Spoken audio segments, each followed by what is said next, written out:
Semen is of an extraordinary level of potency. You are using it to spill it on the JNU bed sheets. Okay? If that's how you're using it, well, that's your compulsion. We have a biology, we cannot put it under the carpet, it's there. Body has its needs, as there is physical hunger, so there is sexuality, but to what extent is your choice. So, in the yogic culture, this is called as virya. It is one of the most potent things. Obviously, it has a potency if you know how to explore.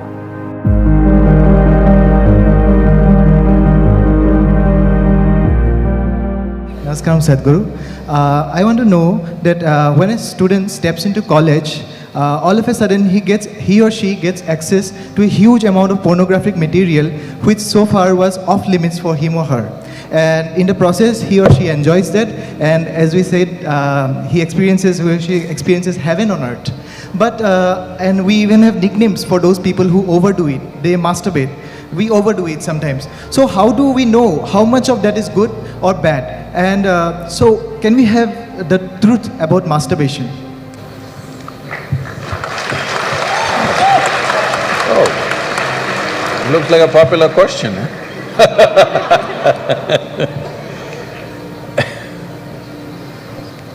See, we have a biology, we cannot put it under the carpet, it's there.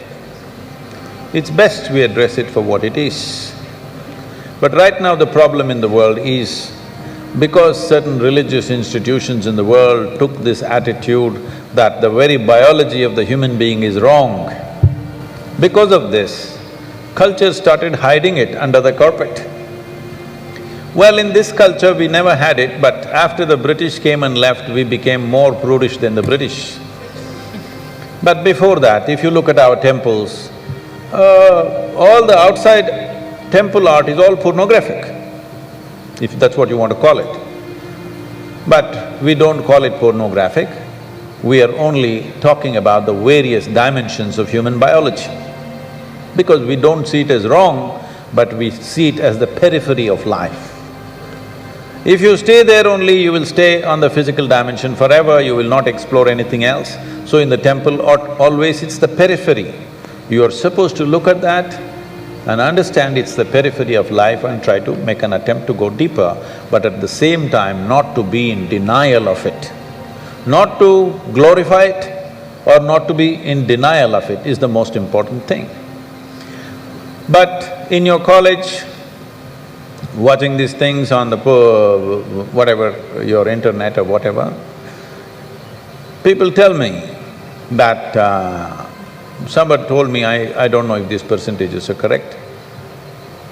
When I was asking, what is the content? I was trying to understand the internet and its content, what is the real content on the internet? They're telling me, you should know, they're telling me 70% of the content on the internet is pornography. Is it so? Is it so? You must be the expert.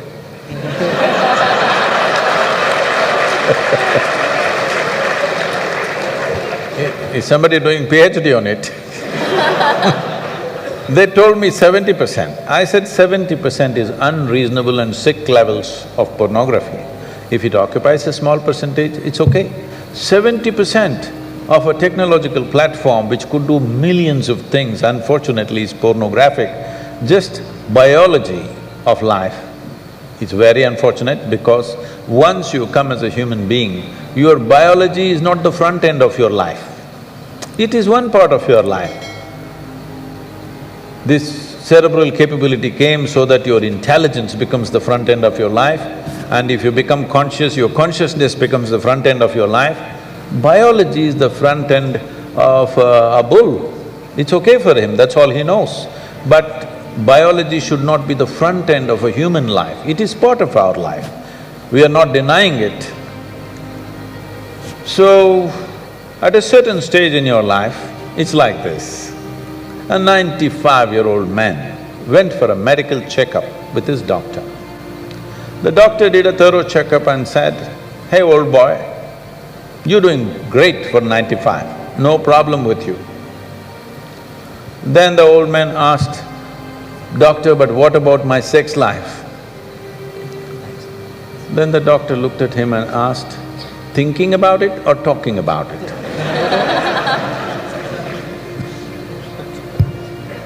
So at different stages of life, there are some times you only think about it and talk about it, there are some times you indulge in it. These are passing phases of life.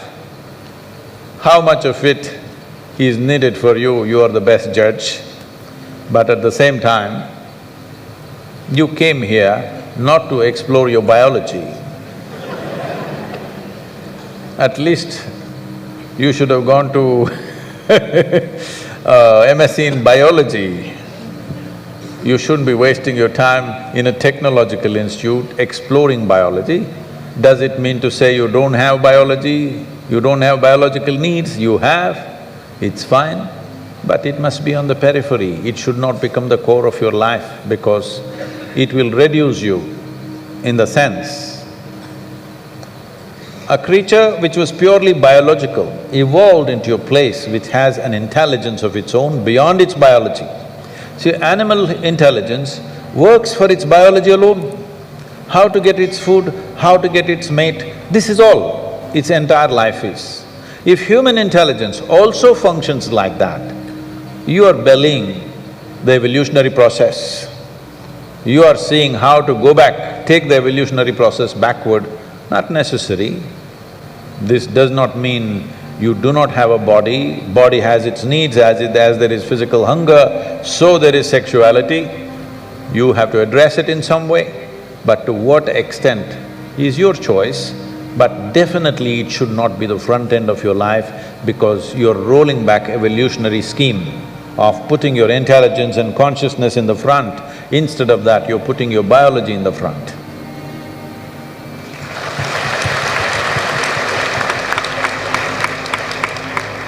How important is a man's semen for physical, mental and spiritual well-being?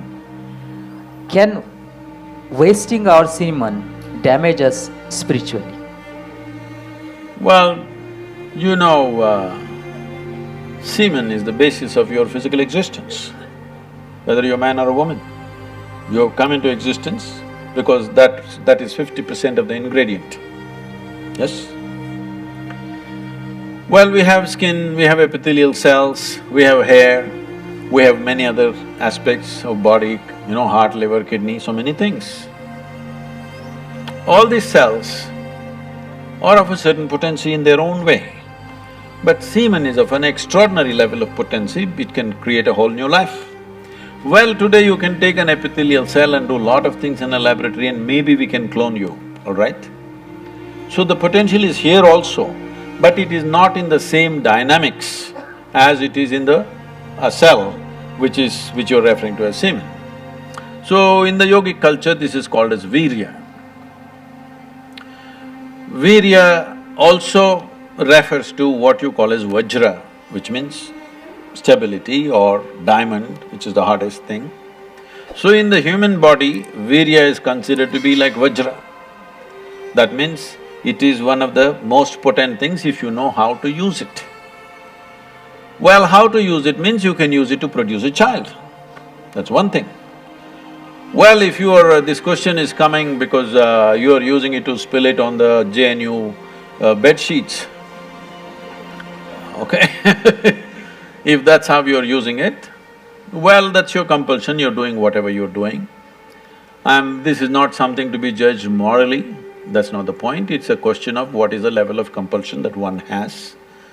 But anything in this body, can it be transformed into a different level of function? Absolutely.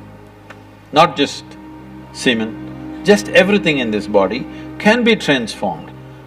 See, suppose I give you all soup-making ingredients, same soup-making ingredients to every one of you. Do you believe all of you will produce the same soup? No.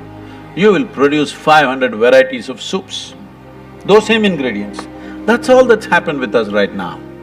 All of us are fundamentally same ingredients, but see how different each one of us are. Different soups. Well, if I give you soup-making ingredients, either you can make a great soup or a lousy soup. depends what kind of skills you have, isn't it? So this goes for everything, not just for semen. Every dimension of your body and your mind, you can transform into something tremendous, or you can make it mediocre, or you can make it a serious problem. Every aspect of your life. That goes for this aspect of life also. This same energy, see, people are making it literal translations, but if you want to produce a certain, let's say, epithelial cells, how much energy the body spends on it? And if you want to produce a cell which you call a semen, how much energy body spends is very different. This can be scientifically established. So, when you're investing so much energy in that, obviously it has a potency if you know how to explore.